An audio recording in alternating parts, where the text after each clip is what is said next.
The calendar marked the year as 1928, and within the grand entrance hall of the prestigious Elmiras Soul Hotel located in the coastal paradise of Santa Barbara, California, the atmosphere was filled with that particularly intense and almost overwhelming golden sunshine that seems to exist exclusively along the edges of the Pacific Ocean coastline. However, the gentleman who was methodically moving back and forth across the ornate carpeted floors was not remotely concerned with appreciating the spectacular oceanfront scenery that surrounded him. This individual went by the name of Donald Duncan, and he was fundamentally a person who seemed to radiate with the restless, constantly active energy that characterizes pure entrepreneurial capitalism at its most intense form. Donald Duncan was definitely not someone who had built his career in the business of creating playthings for children. Instead, he was more accurately described as someone who possessed an extraordinary talent for identifying and exploiting opportunities that others overlooked completely. He represented the type of business entrepreneur who had carefully examined the unused, unproductive moments that occurred on any typical city street and had played a pioneering role in developing the concept of the parking meter, which was essentially an innovative mechanism specifically engineered to transform the simple act of temporarily stopping an automobile into a revenue-generating transaction. He was also the visionary businessman who had observed the peaceful quietness of a typical suburban afternoon and decided to fill that silence with the cheerful, attention-grabbing bells of the Good Humor ice cream truck, successfully converting a simple frozen dessert into a highly profitable mobile franchise operation that could travel throughout neighborhoods. He truly embodied the characteristics of someone skilled in identifying business opportunities at the absolute highest level imaginable, an individual who maintained the core belief that if something existed anywhere in the physical world, it could potentially be transformed through strategic branding, creative packaging, and ultimately sold to consumers for a modest price of just 5 cents. However, during this specific afternoon, Duncan found himself experiencing a sense of restlessness and dissatisfaction. He was actively searching for his next major business opportunity, his next breakthrough product. And then something caught his attention in an unexpected way. He noticed an unusual pocket of complete silence emerging within the otherwise bustling and active hotel environment. This was particularly strange given the typical noise and activity level. A gathering of affluent hotel guests had apparently ceased their conversations entirely. These well-dressed patrons were assembled in a compact circular formation near the main entrance of the establishment, with their heads tilted downward in what appeared to be a collective state of fascinated concentration. Duncan, propelled forward by the entrepreneurial instinct that had taught him that unusual silence in public spaces typically indicated the presence of a potential money-making opportunity, assertively made his way through the assembled crowd until he reached the very front of the gathering. Standing at the exact center of this circle of mesmerized onlookers was a Filipino immigrant whose name was Pedro Flores. Flores did not present himself as a performer in any conventional or theatrical sense of the word. His demeanor was notably quiet, intensely focused, and possessed an almost meditative quality that commanded attention through concentration rather than showmanship. Held carefully in his hand was an object consisting of a piece of meticulously carved wood that was connected to a basic twisted string of remarkable simplicity. With an incredibly swift flicking motion of his wrist that moved so rapidly it created a visual blur that was difficult for the eye to follow accurately, the carved wooden object dropped downward through the air. However, this wooden piece did not simply reach the complete extension of the string and bounce back upward in the predictable manner that a ball attached to a string might behave. Instead, something remarkable occurred. The wooden object stopped its downward motion entirely. It appeared to hover suspended at the bottom extremity of its drop, rotating with an intense, almost invisible spinning energy that seemed to defy all conventional understanding. The circular wooden disc appeared to completely ignore the fundamental laws of gravity that govern all objects on Earth. It remained suspended in that position, existing in what enthusiasts would describe as a sleeping state, yet vibrantly alive with stored kinetic energy that could be visibly observed in its rapid rotation. Then, with an almost imperceptible subtle twitch of Flores's finger that required careful observation to even notice, the wooden object suddenly awakened from its dormant state. It began climbing back up the string in a manner that appeared to contradict the basic principles of physics as understood by most observers, and it successfully returned to his open palm with a solid, satisfying impact that could be heard clearly. Donald Duncan found himself staring intently at this performance with complete fascination. His business-oriented mind did not process what he was observing as merely a simple plaything designed for children's amusement. He did not interpret what he was seeing as simply a cultural artifact that had originated from the Philippine Islands and possessed historical or anthropological significance. Instead, what he perceived was something far more valuable from a commercial perspective. He recognized this as a physics-based loop mechanism, a self-contained system that operated on scientific principles. He understood immediately that he was observing a mechanical device specifically designed to generate a powerful sense of interest and repeated engagement that could easily transform into genuine compulsion in users. The vast majority of playthings designed for children operate on linear, straightforward principles of cause and effect. When you throw a ball through the air, you subsequently catch that ball in your hands. When you push a toy car along a surface, that car simply rolls forward in a predictable straight line until friction brings it to a stop. However, this particular object operated on an entirely different principle altogether. It functioned in a cyclical, repeating pattern that created a continuous loop of action. It essentially served as a tethering device that created an ongoing connection between the user and the toy.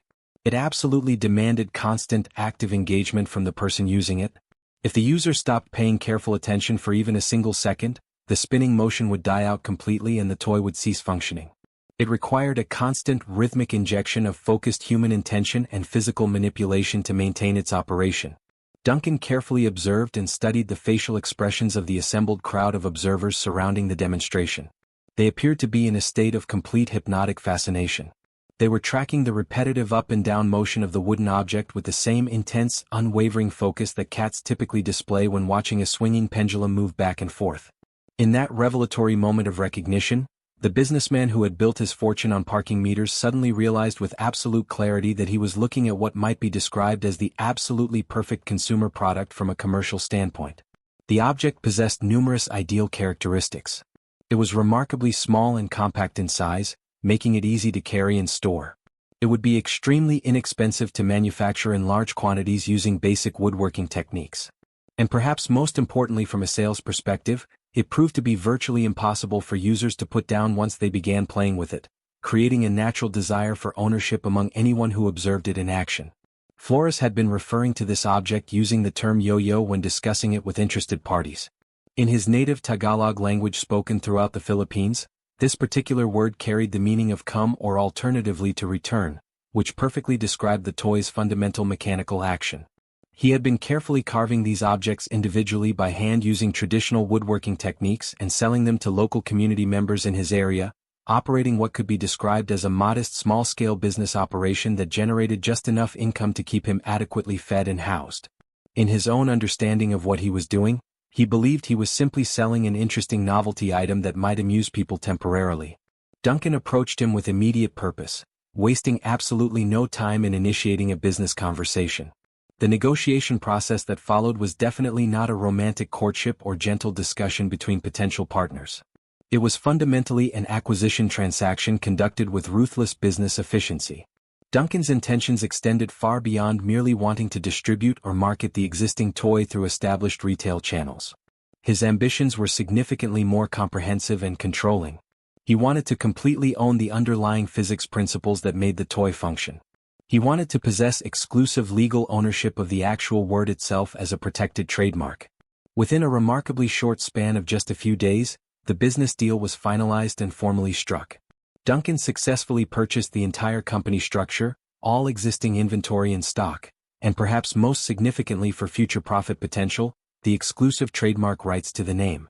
Pedro Flores, despite being the original creator and developer of the product, was effectively moved aside and marginalized from the business he had built, becoming merely a minor footnote in the historical record of his own invention and innovation, compensated financially but removed from control to make way for the much larger industrial manufacturing machine that Duncan intended to build. The Duncan Yo-Yo Company came into existence not because of any sentimental desire to bring joy and happiness to children around the world, but rather out of a cold calculated realization that the fundamental force of gravity itself could potentially be patented, trademarked, and transformed into a profitable commercial enterprise. Duncan immediately began applying his well-developed industrial business logic and systematic thinking to this newly acquired object. He possessed the crucial understanding that the toy itself would be completely useless and generate no sales whatsoever without simultaneously providing comprehensive knowledge and instruction regarding how to properly use it.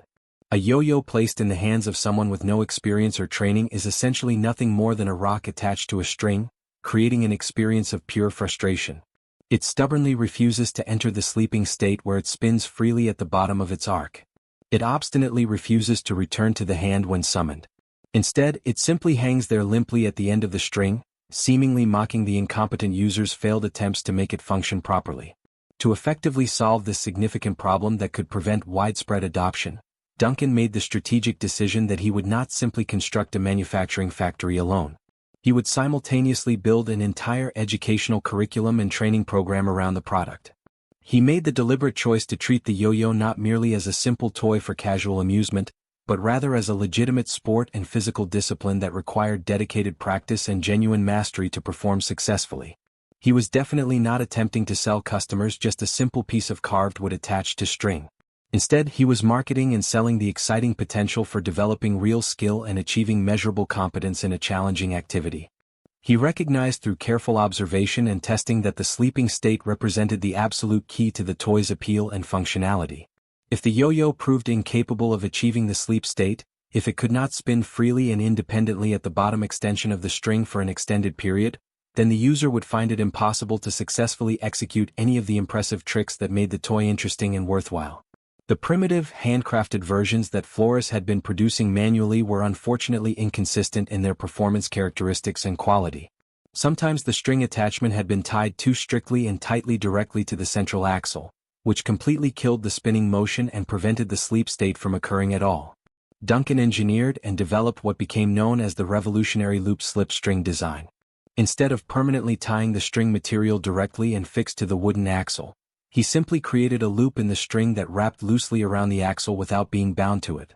This crucial modification allowed the wooden spool to spin freely and independently inside the loop created by the string, which dramatically reduced problematic friction just enough to permit the extended sleep state to occur reliably, while simultaneously retaining exactly enough friction in the system to catch properly and return to the hand when the string tension went slack at the appropriate moment. It represented a subtle yet absolutely brilliant adjustment to the fundamental mechanics of how the string connected to the toy, solving the core functional problem through elegant simplicity. With the engineering challenges successfully resolved and the product now functioning reliably, Duncan proceeded to turn on what can only be described as a full-force marketing fire hose directed at the American consumer market. He made the strategic decision that he would not market this product primarily to parents and adult purchasers. Instead, he would market directly to the complex social hierarchy that existed on every school playground in America. He possessed a sophisticated understanding that children fundamentally operate as intensely status-conscious creatures who are deeply concerned with their position in peer social rankings. If he could successfully transform the yo-yo into a recognizable badge of social rank and accomplishment, he would effectively dominate and control the entire schoolyard economy and social structure. He made the strategic decision to hire an extensive network consisting of numerous Filipino men, many of whom were personal friends or family relatives of the original traditional carvers from the Philippines, to serve as official Duncan demonstrators representing the company. He provided these men with crisp, professional business suits that gave them an air of authority and expertise. He equipped them with impressive-looking trophies and awards that suggested championship-level skill. He then deployed them strategically into the very heart of communities throughout America, sending them to operate in drugstores, candy shops, and cinema lobbies where children naturally congregated. These skilled men functioned as the evangelists and missionaries spreading the gospel of spinning physics. They would position themselves prominently on a street corner or in a store entrance, skillfully flicking the heavy maple imperial yo-yo downward with practiced ease, allowing it to maintain the sleep state for 10 full seconds or even longer, executing a dazzling series of impressive tricks and complex manipulations, and then bringing the toy back to the hand with perfect control and timing. The children who gathered to observe these demonstrations watched with the exact same hypnotized, glazed expression of fascination that Duncan himself had worn during that initial observation in the hotel lobby when he first witnessed Flores performing. The young observers perceived a form of power and control that they did not currently possess themselves. They witnessed a man who appeared to be controlling the fundamental force of gravity itself through nothing more than string and wood. This created the psychological hook that drove sales. The Duncan Yo-Yo was definitely not marketed as a passive object similar to a doll or toy truck that simply sat there waiting to be moved. Instead, it represented a direct challenge to the child's current abilities and competence. It communicated a clear message to each potential young customer that they were currently clumsy and lacking in coordination, but for the remarkably affordable price of just 50 cents they could learn to become graceful and skilled. It functioned as a taunt constructed from carved wood, challenging children to prove themselves capable. By the time the early 1930s arrived, the craze surrounding yo-yos had firmly taken hold throughout American culture. The phenomenon successfully survived the devastating economic period known as the Great Depression specifically because it represented the absolute cheapest form of entertainment available to families struggling financially. For just a few coins, any child could purchase a device that would successfully occupy both their hands and their mind for hours upon hours of engaged activity. It cost significantly less than a single movie theater ticket and provided entertainment that lasted far longer than a candy bar could. However, beneath the seemingly innocent veneer of this playground game that appeared harmless and wholesome, there operated the cold, hard calculating business logic of Donald Duncan working beneath the surface. He had successfully achieved the monetization of the kinetic energy produced by an entire generation of American children. He had taken what was rumored historically to have been a jungle weapon, a device that according to some accounts had actually been used by Filipino hunters to stun prey animals from their positions in trees, and he had completely sanitized and transformed it into an absolute suburban necessity that no child could do without. He remained unaware at this point in time, but he had actually set an elaborate trap for himself that would eventually spring closed. He had constructed his entire business empire upon the foundation of a single word, that being yo-yo. He operated under the firm belief that he owned this word as securely as physical property. He maintained the conviction that his trademark registration was as solid and unbreakable as the maple wood he was turning on industrial lathes. He thought he had successfully fenced off and claimed a specific section of the English language itself and claimed it as his private property that no one else could legally use. He was completely wrong in this assumption. The parking meter entrepreneur had forgotten one fundamental rule governing the public commons and shared cultural space. If absolutely everyone begins using something extensively and incorporating it into everyday language, eventually that thing ceases to belong to any individual and instead belongs to everyone collectively as shared cultural property. The very popularity that he was so aggressively engineering through marketing, the way the word was rolling off the tongues of millions of American children in every playground and backyard across the nation, was slowly but steadily eroding his exclusive legal ownership of the term. He was inadvertently making the toy too famous and too culturally embedded for his own long-term commercial good. However, back in 1928, standing in that sun-drenched hotel lobby, carefully observing the maple spool rising and falling through the air in its rhythmic pattern, all he could perceive was an incredibly rich gold mine of profit potential hanging suspended on a simple string.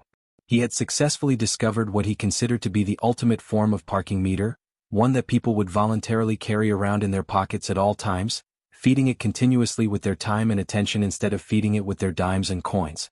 The complete transformation from being merely a hotel lobby curiosity that attracted passing attention to becoming a full-scale industrial manufacturing operation required a very specific kind of fuel and raw material supply, and Donald Duncan successfully found exactly what he needed in the deep, extensive forests of the American Midwest region.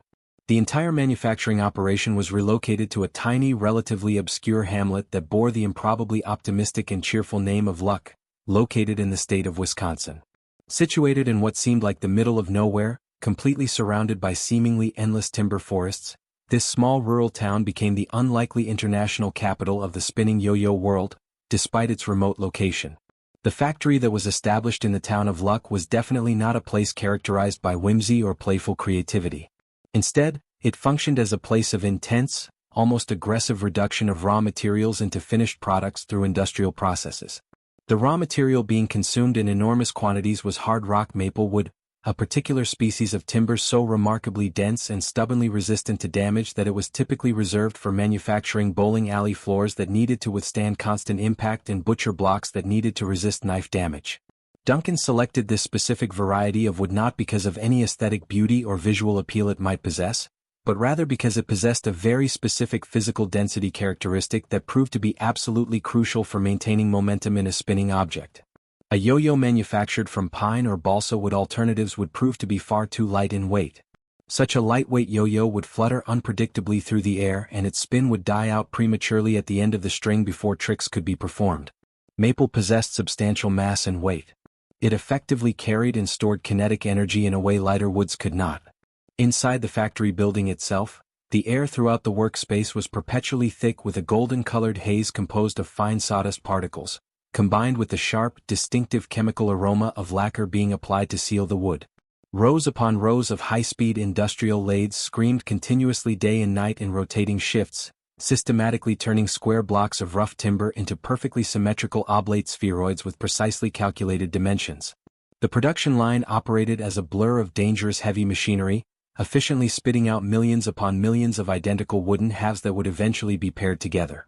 These components were definitely not molded from any kind of plastic sludge or synthetic composite material. Instead, they were carefully cut from actual living grain patterns in real timber harvested from forests. Every single yo-yo produced possessed slightly different characteristics, each one possessing a completely unique fingerprint derived from the specific tree it had originated from, making every piece subtly different. The flagship product that emerged triumphantly from this sawdust-filled manufacturing facility was the model known as the Duncan Imperial. The Imperial design represented a genuine masterpiece of minimalist engineering philosophy and functional efficiency. It featured what is technically known as a fixed axle design. There were absolutely no ball bearings incorporated into the mechanism. There were no mechanical clutches hidden inside. There were no moving parts whatsoever inside the body of the toy that could break or malfunction. The axle component consisted of nothing more than a simple steel pin connecting the two carved wooden halves together in perfect alignment. The string material looped directly around this smooth steel pin without any intermediate mechanisms. The entire physics operation of the toy relied completely and exclusively on the principle of friction between string and axle. When the yo-yo was spinning at high velocity, the loop created by the string expanded slightly due to centrifugal forces, which allowed the steel axle to slip smoothly inside the expanded loop. This created the sleep state. As the rotational spin gradually slowed down over time, the friction forces steadily increased between string and axle, and eventually the string material would bite firmly into the axle surface with enough grip to stop the slipping.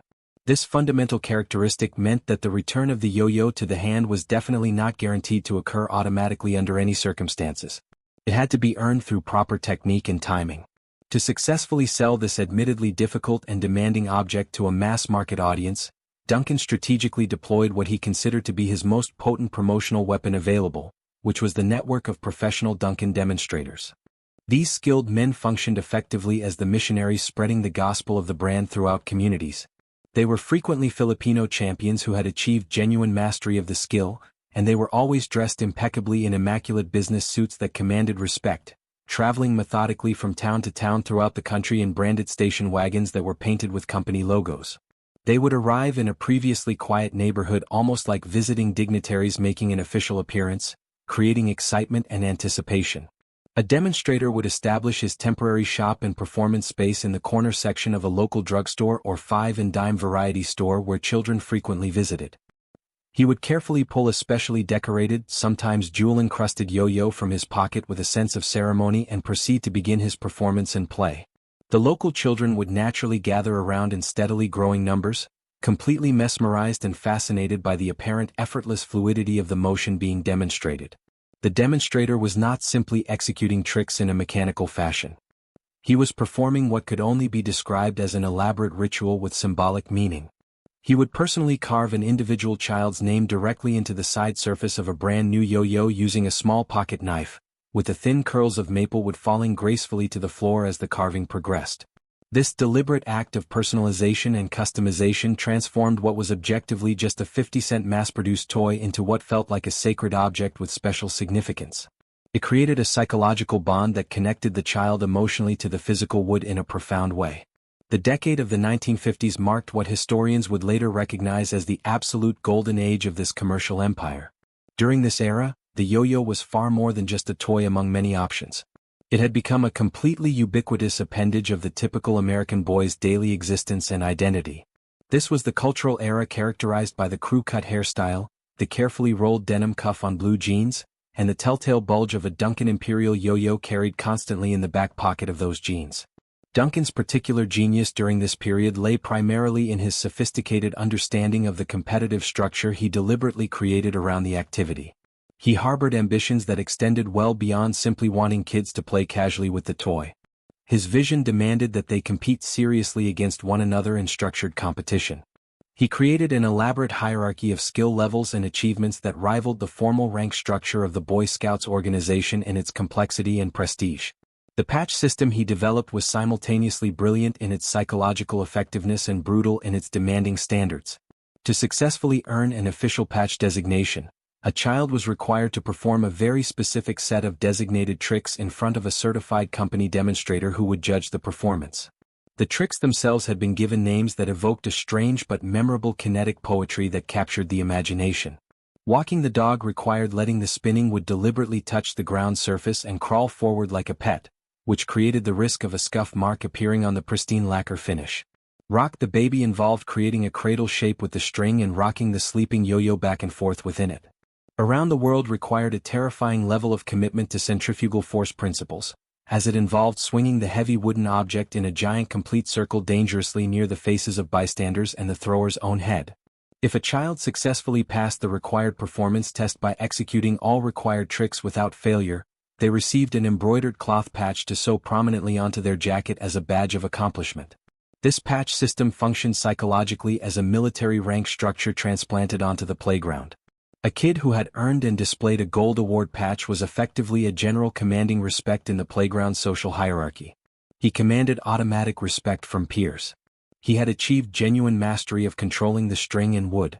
However, the single most defining characteristic of the wooden yo-yo era that participants remember most vividly was the physical discomfort and occasional pain involved. The Imperial model was unquestionably a heavy object with substantial mass. When it completed its return journey to the hand, it arrived with significant force and impact. If the user did not catch it correctly with proper hand positioning, if the palm was not adequately cushioned just right to absorb the impact, the hard would hit directly against bone structure painfully. A genuinely dedicated yo-yo player who practiced regularly developed and maintained a permanent bruise on their middle finger from repeated impacts. They developed thick calluses on their palm from friction and pressure. And then there was the phenomenon players referred to with a mixture of humor and genuine pain as the knuckle buster incident. If a trick went unexpectedly wrong during execution, particularly during a high-speed loop trick being performed at maximum velocity, the yo-yo would not return properly to the palm as intended. Instead, it would veer dramatically off its intended course and strike the knuckles of the throwing hand with considerable force. Being struck by a solid block of hard maple wood traveling at approximately 30 miles per hour delivered a sharp, shocking, and genuinely educational lesson in applied physics principles.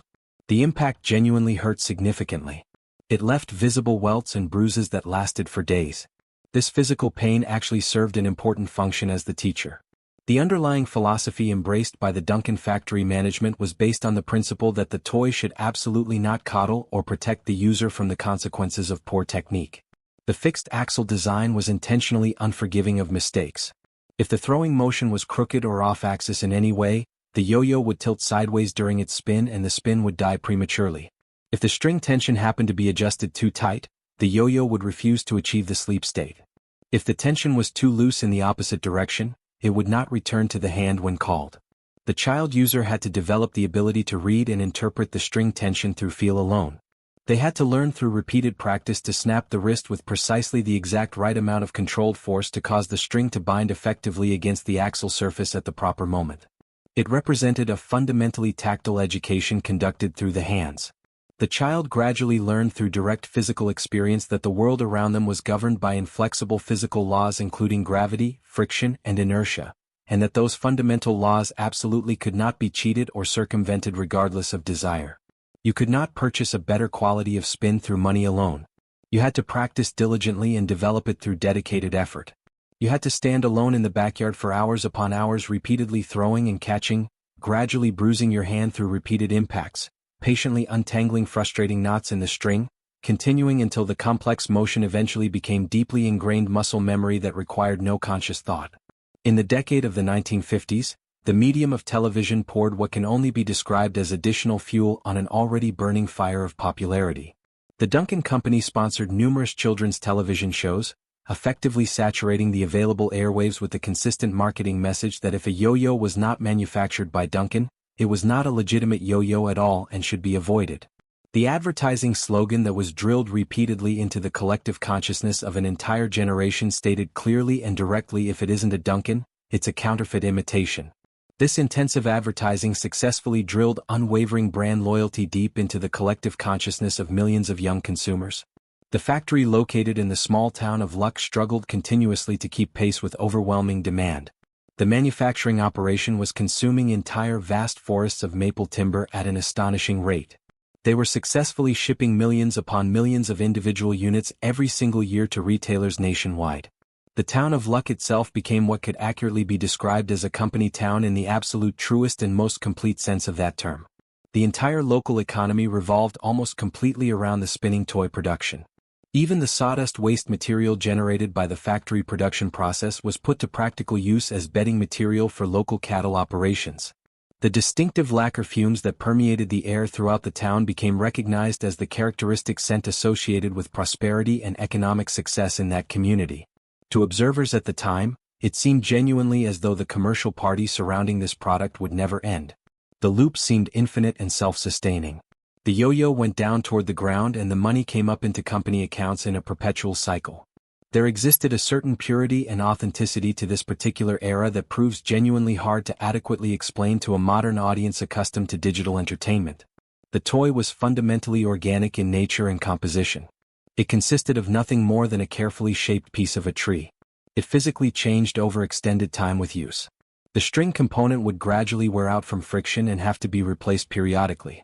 The wax coating applied to the string would degrade through use. The wood surface would inevitably pick up dents and scratches over time, effectively recording and preserving the complete history of every failed trick attempt and hard impact.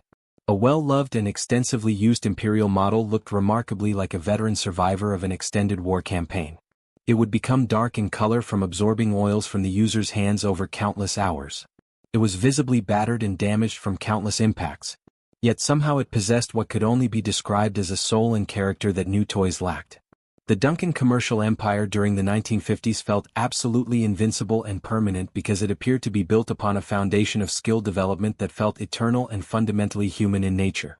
The company leadership genuinely believed they had successfully unlocked and monetized a fundamental aspect of human nature itself, specifically the deep psychological desire to achieve mastery over a tool through dedicated practice. They completely failed to see the significant legal storm that was gathering ominously on the horizon ahead. They did not realize or recognize that their very success was paradoxically about to become the instrument of their eventual undoing. They remained so intensely focused on the wood material, the string component, and the physics of the spin itself that they completely forgot to carefully watch and monitor how the language surrounding their product was evolving in public usage. They thought with absolute certainty that they owned and controlled the word yo-yo as securely as physical property. However, the word itself was getting ready to break free from the string entirely and fly away beyond their control into public domain. The adversary that ultimately arrived to systematically dismantle the Duncan commercial empire in the year 1965 was not a rival manufacturing company producing competing products. It was not a sudden shortage of maple timber available in the forests of Wisconsin. It was not some unexpected shift in the gravitational constant of the earth that made the toys function differently. The force that destroyed the empire was something far more abstract yet powerful, specifically a dictionary and the legal principles it represented. Donald Duncan had constructed his absolutely colossal financial fortune upon a single assumption he considered unshakable and certain. He genuinely believed with complete conviction that he owned and controlled a noun as property. He operated his entire business under the firm conviction that the word yo-yo represented a piece of private intellectual property, a brand name that was as distinct and legally protectable as established trademarks like Coca-Cola or Ford Motor Company. For multiple decades spanning his business career, he had waged what can only be described as a ruthless, aggressive legal war against absolutely anyone who dared to print that simple two-syllable word on a product box without his permission.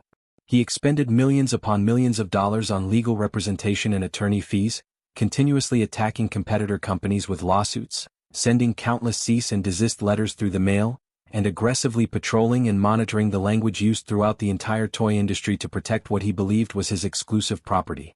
However, the American public at large had developed very different ideas about language ownership. The sheer overwhelming success of the Duncan marketing machine ultimately became its own executioner and instrument of destruction.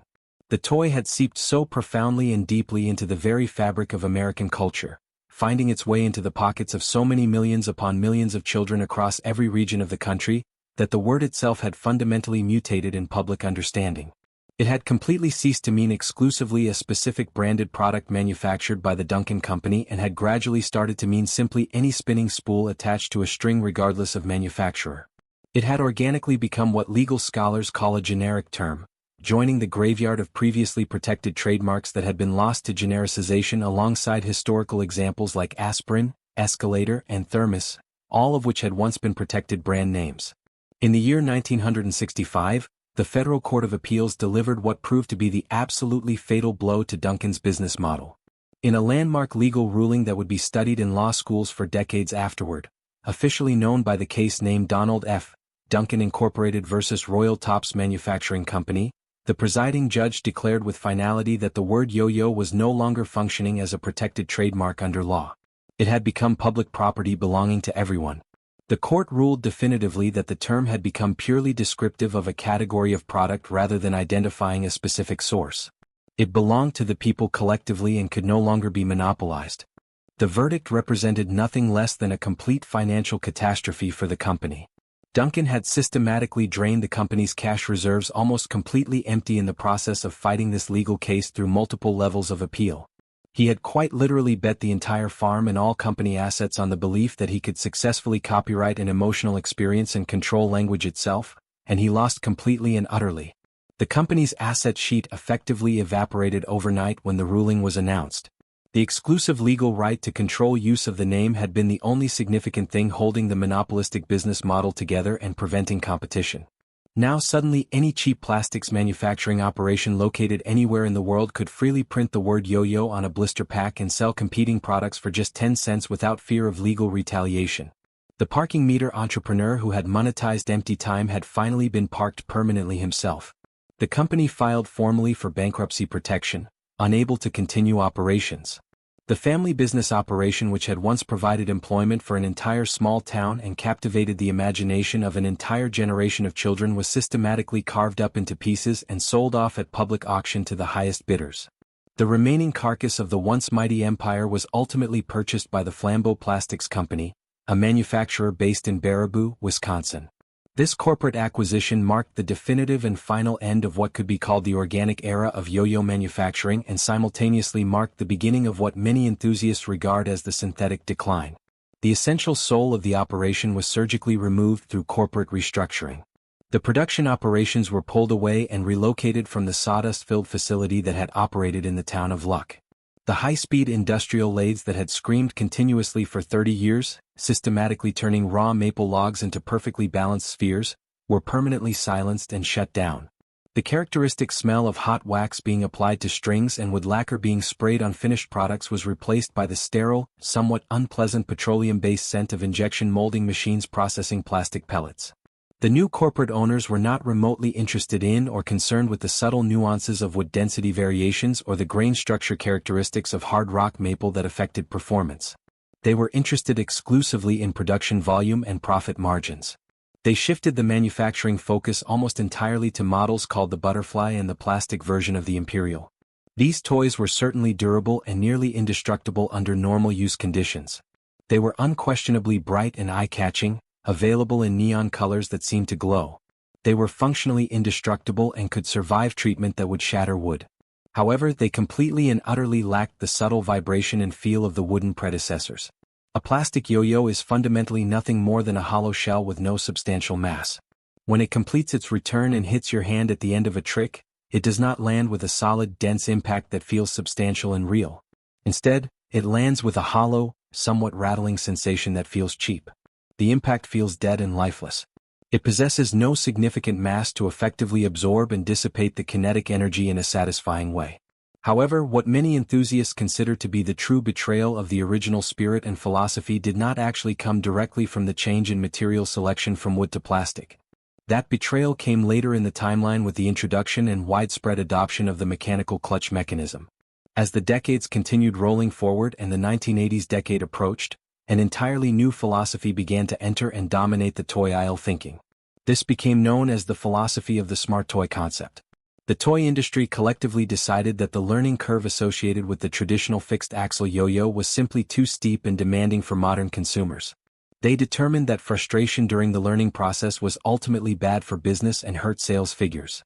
If a child customer could not successfully make the yo-yo achieve the sleep state on their very first attempt, there existed a significant risk that the child might simply put the toy down permanently and never pick it up again, resulting in no repeat purchases. Therefore, the industry made the deliberate decision to engineer the failure state completely out of the system. A rival manufacturing company introduced a new technology that would fundamentally and permanently alter the relationship between the human hand and the physics principles of the spin, which became known as the centrifugal clutch mechanism. This mechanical device, which achieved its greatest fame when incorporated into the Omega brain model, consisted of a tiny machine hidden completely inside the yo-yo body where users could not see it. The mechanism consisted of small metal arms held in their resting position by springs under tension. The physics principles involved were admittedly clever from an engineering standpoint, but many considered them completely insidious from a philosophical perspective regarding skill development. When the yo-yo was thrown downward with significant force, the centrifugal force generated by the rapid spin pulled the metal arms outward and away from the central axle. This mechanical action allowed the spool to spin freely without friction, successfully creating the sleep state automatically. However, what many considered to be the real tragedy occurred during the moment when the spin began to slow down naturally over time. As the rotational momentum gradually died due to air resistance and friction, the centrifugal force acting on the metal arms weakened proportionally, and the tension springs suddenly snapped the metal arms back inward toward the center with mechanical precision. The arms physically grabbed the axle with a definite mechanical bite that could be felt through the string, artificially forcing the friction to return and causing the yo-yo to climb the string automatically without any skill required from the user. It functioned as an automatic return system requiring no technique. To parents walking the aisles of Toys R Us stores searching for gifts, this technological innovation seemed like an absolute miracle of modern engineering. It made the traditionally difficult toy easy and accessible for any child regardless of coordination level. A child could throw the toy downward with terrible form, with a completely limp wrist and poor technique, and the hidden machine inside would automatically fix and compensate for the mistake. The yo-yo would return by itself without requiring any learned skill. There was no learning curve to overcome. There was absolutely no need to practice for hours developing proper technique. However, to the purists and enthusiasts who valued the traditional approach, this innovation represented nothing less than what they considered a moral offense against the spirit of the activity. The automatic return yo-yo fundamentally removed the failure state from the experience. In the earlier days of the wooden Imperial model, if you failed to snap your wrist with the correct timing and sufficient force, the yo-yo simply died at the bottom of the string in a state of failure. It would just hang there limply and shamefully, spinning slowly and uselessly until friction brought it to a complete stop. You had to wind it back up manually by hand, which took time and effort. You had to make another attempt and try again. That experience of failure represented the friction that ultimately created the skill through motivated practice. It absolutely forced you to learn the binding technique properly. It forced you to develop the ability to feel the tension in the string and communicate effectively with the gyroscopic forces. The clutch mechanism completely removed the need for developing feeling and technique. It mechanized the return through springs and levers. The child was no longer functioning as the master controlling gravity through skill. The child was reduced to simply being the button pusher while the machine performed the actual work. The Duncan Company, forced to compete in this new high-technology landscape or become irrelevant, reluctantly began to release their own versions of technology-enhanced yo-yos to remain competitive. The market became increasingly flooded with models featuring transaxles, sophisticated ball-bearing systems, and computer-balanced rims that cost significantly more. The fundamental simplicity of the stick and string concept was buried and obscured under multiple layers of what many considered unnecessary engineering complexity. The instruction manuals that accompanied these toys grew substantially thicker with technical diagrams. The toys themselves grew considerably more expensive, pricing out some consumers. What many considered the real insult of this particular era was the complete loss of the tactile connection and relationship between user and tool. A wooden yo-yo changes its characteristics noticeably with the weather conditions. It gradually absorbs the natural oils from your hand over time, changing its surface properties. It swells measurably in high humidity conditions, affecting the fit between halves. It creates and develops a genuine bond with the user specifically because it requires ongoing maintenance and attention. A plastic yo-yo equipped with an internal clutch mechanism is fundamentally a closed system that never changes. It remains completely consistent in behavior, feeling cold and impersonal, and utterly indifferent to the specific human holding and using it. The characteristic sound of the playground environment changed dramatically. The rhythmic organic humming sound produced by spinning maple, a sound remarkably similar to a large angry bee, completely disappeared from playgrounds. It was systematically replaced by the high-pitched mechanical whine produced by steel ball bearings spinning at high speed and the sharp plastic clicking sound of the clutch mechanism engaging to force the return. The new sound resembled a dentist's drill more than a toy. It sounded like a piece of office equipment running. The Duncan demonstrator dressed in the professional suit disappeared entirely from the cultural landscape. There was simply no need for his services anymore. You did not need a skilled man to teach you how to properly use a machine that essentially played itself automatically. The traditional art of carving a child's name into the wooden surface with a pocket knife became a completely lost ritual and cultural practice because you cannot successfully carve a name into polycarbonate plastic without causing the shell to crack and shatter. By attempting to make the yo-yo better and more accessible through technology, the industry inadvertently made it pointless and removed its essential character. They successfully solved the problem of the difficult return that frustrated beginners, but that very difficulty was the entire point of the activity. The struggle represented the game itself. When they systematically took away the genuine risk of the yo-yo sleeping forever at the bottom of the string if you lacked skill, they simultaneously took away the authentic triumph and satisfaction of successfully waking it up through proper technique. The child still held the string in their hand, but the magic and wonder had been outsourced to a spring-loaded clamp mechanism hidden inside a plastic casing. The era of the pilot who controlled the craft was completely over. The era of the passive operator who simply held on had begun. The generic verdict handed down by the court was far more than simply a legal case about trademark ownership of a word. It represented a broader verdict on the cultural value of skill itself in modern society. The court officially declared that the word belonged to everyone collectively and could not be monopolized, and the industry implicitly declared that the skill was not necessary anymore through their product designs. They democratized access to the toy by systematically destroying the very characteristic that made it special and worthwhile. They eliminated the fundamental requirement that you had to become genuinely good at the activity to make it work properly and produce impressive results. The Duncan factory that had operated for decades in the town of Luck had produced what could be accurately described as tools designed for artisans and practitioners. The new factories were producing nothing more than gadgets designed for passive consumers.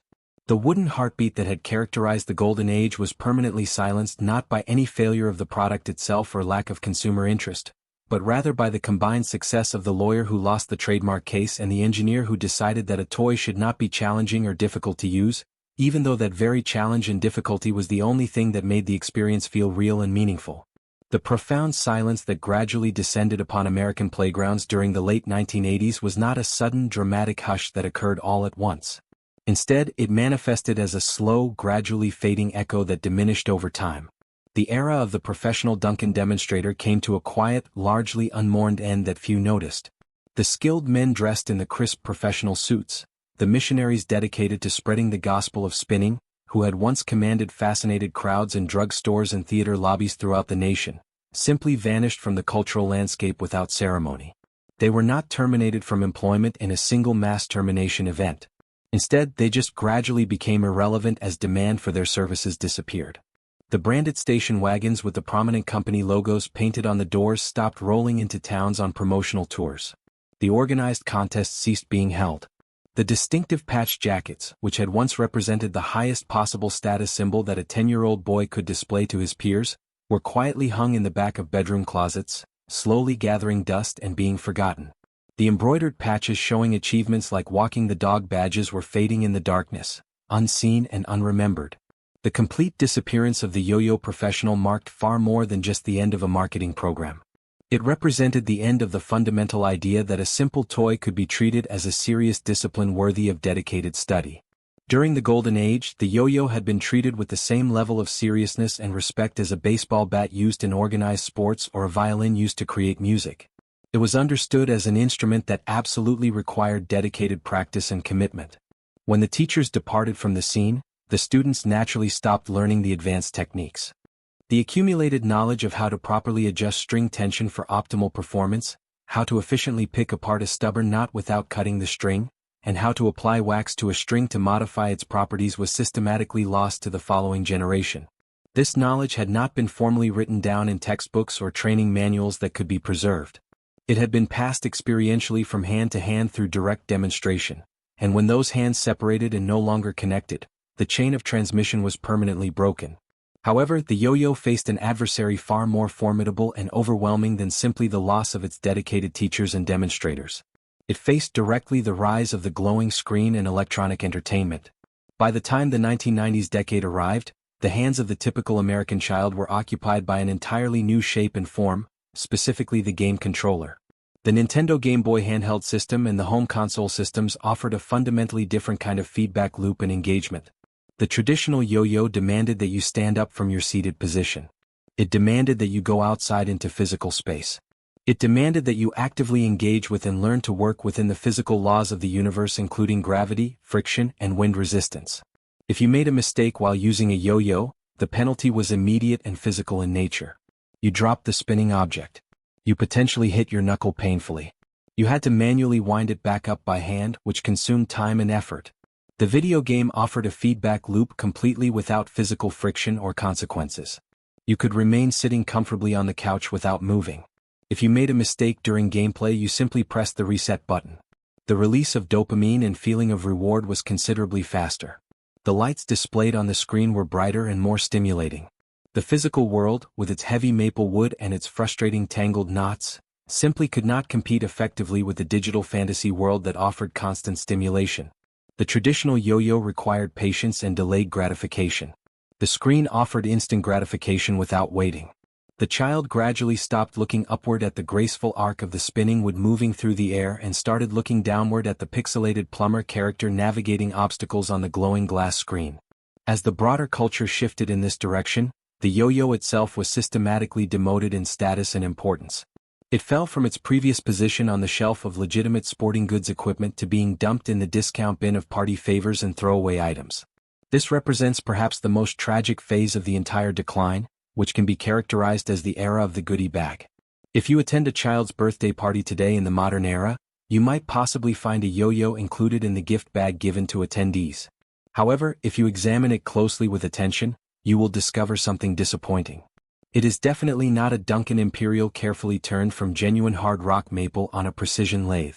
Instead, it is a 50-cent piece of injection molded plastic produced in a factory that primarily makes disposable cutlery and kitchen utensils. Pick it up and hold it in your hand. It weighs virtually nothing and feels insubstantial. It is poorly balanced and wobbles when spun. The string is definitely not high-quality cotton string designed for yo-yo use. Instead, it is a cheap synthetic fiber that refuses to twist correctly and maintain proper tension. The axle is nothing more than a rough piece of metal that aggressively saws through the string fiber in approximately 1 hour of use. This object represents what can only be called a fundamental lie. It is superficially shaped like a yo-yo in external appearance, but it cannot actually function as one in practice. It is far too light in weight to generate sufficient momentum for tricks. It cannot achieve the sleep state. It cannot reliably return to the hand. It is explicitly designed with the expectation that it will be played with for approximately 5 minutes, after which it will frustrate the child sufficiently that it will be discarded in the trash and forgotten. It teaches the child exactly the wrong lesson about how the world works. It teaches them incorrectly that physics is fundamentally broken and doesn't work as described. It teaches them that skill is impossible to achieve. The party favor yo-yo represents the ultimate betrayal of Donald Duncan's original vision for the product. He had wanted to sell what was essentially an engaging activity that would hook users long-term. The modern version sells nothing but disappointment and frustration. The Duncan brand name still exists in the marketplace today. You can walk into any big box retail store and purchase a product labeled Duncan Imperial from the toy section. The packaging design looks reasonably similar to historical versions. The logo remains the same as it has always been. However, the actual object inside the package is merely a ghost of what it once was. It is manufactured from plastic instead of wood. It technically has a steel axle connecting the halves, but the weight distribution is completely wrong. The impact feel is gone entirely. It functions as nothing more than a nostalgia product specifically sold to adults who retain fond memories of the maple versions from their childhood, or alternatively to parents who want to show their kids what they used to do during their own youth, only to discover with disappointment that the magic does not work anymore, specifically because the materials have fundamentally changed. There does exist a high-end professional market today serving enthusiasts. There is a niche subculture consisting primarily of adults who willingly spend hundreds of dollars purchasing precision-machined aluminum yo-yos equipped with ceramic ball bearings that can maintain a sleep state for 10 minutes or longer. These are genuinely incredible machines from an engineering perspective. However, they are definitely not toys in the traditional sense. They represent engineering marvels created for a tiny elite group of dedicated enthusiasts. They are absolutely not the universal language of the schoolyard that everyone speaks. The modern playground is no longer a sea of spinning wood with children practicing tricks. Instead, it has become a sea of bent necks with children looking downward at glowing glass screens. The tangled string serves as a powerful metaphor for what we have collectively lost. Anyone who played extensively with a yo-yo during the classic era remembers vividly the frustrating experience of the knot. The string would twist upon itself repeatedly, eventually forming a gnarly, seemingly impossible tangle around the axle that prevented function. You had no choice but to stop all activity. You had to sit down somewhere. You had to use your fingernails or sometimes a safety pin to carefully pick the knot apart strand by strand. It represented a moment of forced pause in activity. It functioned as an unintentional meditation requiring patience. You absolutely had to fix the tool before you could resume using the tool. We have systematically removed the knot from modern childhood experience. We have automated the return function with mechanical clutches. We have replaced the physical frustration inherent in dealing with tangled string with the frictionless digital flow of the screen. We have applied value engineering principles to remove the friction from the experience entirely. Donald Duncan was undeniably a ruthless business operator, a man who successfully monetized the empty spaces of time that would otherwise go unused. However, he accidentally gave the world something more valuable than he intended. He gave them a device that taught the virtue of patience through practice. The repetitive up and down motion of the yo-yo functioned as a heartbeat with rhythm. It created a connection between the hand and the earth through gravity. When we collectively stopped spinning, we broke that important connection. The manufacturing facility in Luck, Wisconsin, exists now only as a memory in the minds of those who worked there. The maple forests continue growing but are quiet, no longer harvested for yo-yos. The Imperial model has been reduced to just a word printed on a plastic blister pack with no soul. The genuine tragedy of the yo-yo empire's rise and fall is not simply that the company eventually went bankrupt and ceased operations. The real tragedy is that we collectively forgot how to truly play with intention and focus. We made the collective decision that the effort required to make the wooden disc sleep at the bottom of the string was too high a price to pay for entertainment. We cut the string that connected us to that experience, and the magic rolled away into the gutter and disappeared, leaving us with empty hands and nothing meaningful to do except scroll endlessly through a digital feed that never ends, perpetually seeking a return to satisfaction that never actually comes.